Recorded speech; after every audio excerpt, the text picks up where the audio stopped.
അപ്പോൾ ഇത് നമ്മുടെ ദശാവതാരം 9-ാം ദിവസത്തിലെത്തിയിട്ടിന്ന് ശ്രീകൃഷ്ണാവതാരം ഉണ്ടെന്ന്.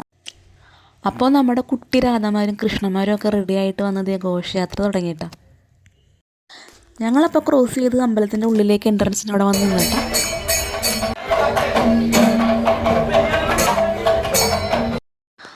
അങ്ങനെ നമ്മുടെ ഉണ്ണിക്കണ്ണന്മാരെല്ലാം അമ്പലത്തിൻ്റെ ഉള്ളിലേക്ക് കയറുന്നുണ്ട്.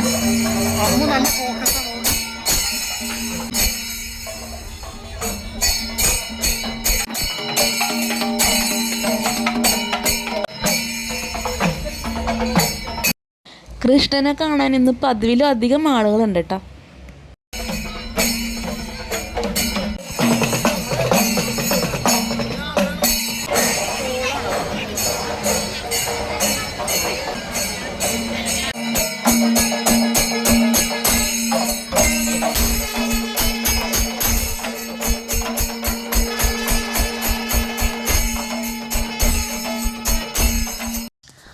അപ്പോൾ ദീപാരാധന കഴിയുമ്പോൾ നമ്മുടെ ഉണ്ണിക്കണ്ണന്മാരെല്ലാം സാക്ഷാൽ ശ്രീകൃഷ്ണ ഭഗവാനെ തൊഴാൻ കയറും.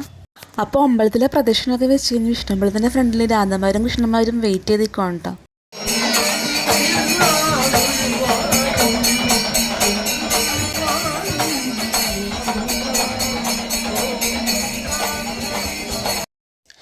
അപ്പം അങ്ങനെ ആഘോഷത്തിന് ഇമ്പം കൂട്ടാൻ വേണ്ടിയിട്ട് ചെറിയ രീതിയിലെ വെടി പരിപാടിയും ഇവിടെ നടക്കുന്നുണ്ട് കേട്ടോ.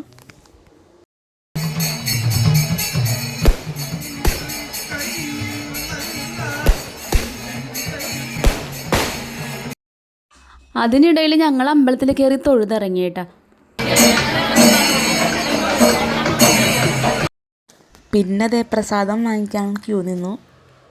അപ്പോൾ അതേ റവ കൊണ്ടുള്ള പ്രസാദമാണ് കേട്ടോ. ഓരോ ദിവസങ്ങളിലും ഓരോരോ പ്രസാദങ്ങളായിരിക്കോട്ടെ. കടല, അവൽ, മലര്, അങ്ങനെ പഴങ്ങൾ, അങ്ങനെ ഓരോരോ പ്രസാദങ്ങളായിരിക്കോട്ടെ. എല്ലാ ദിവസവും ഉണ്ടാവും കേട്ടോ പ്രസാദം.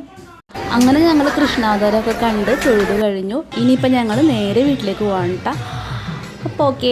അപ്പോൾ ഞങ്ങളുടെ ചാനൽ സബ്സ്ക്രൈബ് ചെയ്യാത്തവരുണ്ടെങ്കിൽ സബ്സ്ക്രൈബ് ചെയ്ത് സപ്പോർട്ട് ചെയ്യട്ടോ. ഓക്കെ.